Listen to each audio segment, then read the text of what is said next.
Hi hello welcome to our channel Lily Logs. నా videos కనుక మీకు నచ్చినట్టయితే లైక్ కొట్టండి, షేర్ చేయండి. అలానే పక్కనే ఉన్న రెడ్ కలర్ బటన్ని క్లిక్ చేయడం ద్వారా నాకు మరింత సపోర్ట్ని ఇస్తారని కోరుకుంటున్నాను.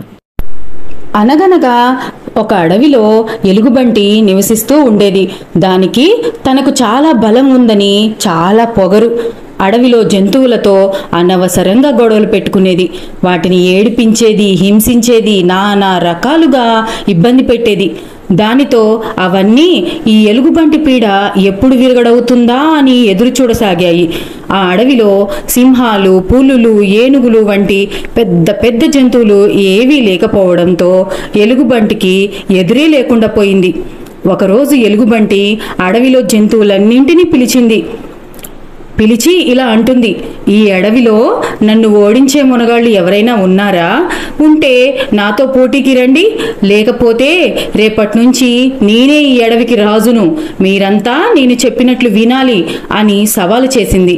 జంతువులు భయంతో ఏవీ ముందుకు రాలేదు. ఆ అడవిలోనే ఒక తాబేలు ఉంది. అది చాలా తెలివైంది.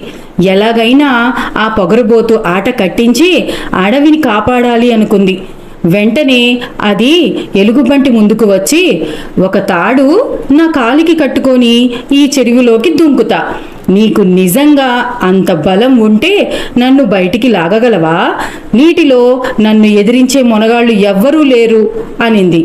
ఆ మాటలకు ఎలుగుబంటి పడిపడి నవ్వుతూ, ఏంది, నిన్ను నేను బయటికి లాగలేనా?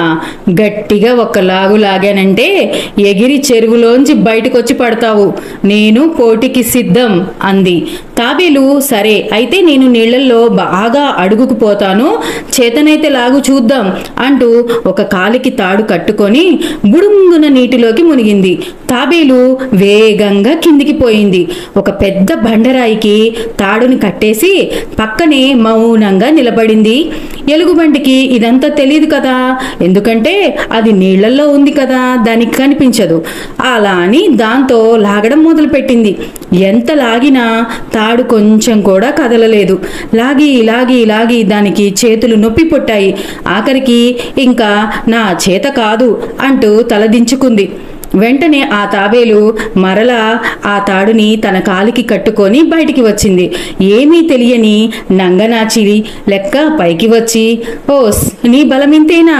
ఏదో పెద్ద వీరుడునని విర్రవీగావే, అలానే అనుకుంటున్నావే ఇన్ని రోజులు అని అంటుంది. అది చూసి చుట్టూ ఉన్న జంతువులు అన్నీ పడిపడి నవ్వసాగాయి. ఎలుగుబంటి సిగ్గుతో వాటికి మొహం చూపించలేక అడవి వదిలి వెళ్ళిపోయింది. అడవిలోని జంతువులన్నీ సంబరంగా చిందులు వేశాయి.